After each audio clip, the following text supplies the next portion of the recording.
Today is National Chewing Gum Day. While chewing gum is nice and tasty and a staple of New Jerseyans everywhere, after you're done, it gets trashed. A lot of times it gets put under tables, under seats, left on the floor.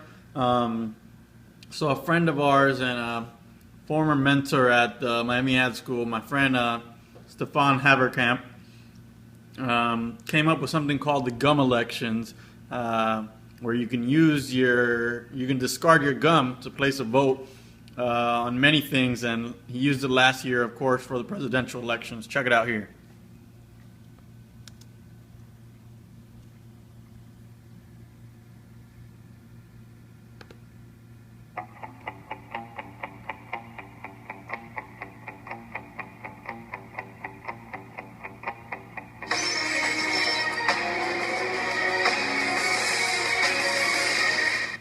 Needs a ballot when you can vote with your gum.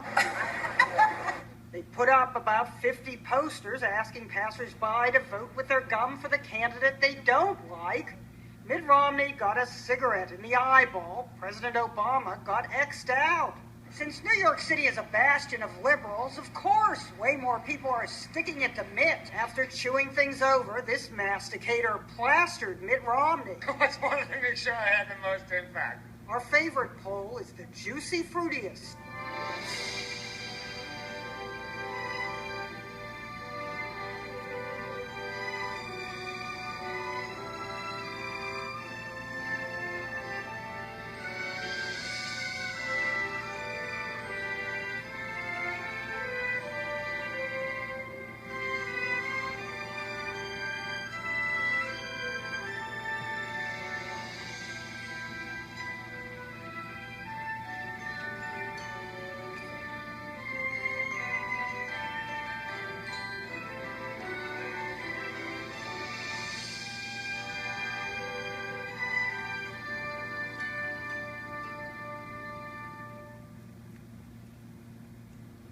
So if you're ever in New York, check out the gum elections.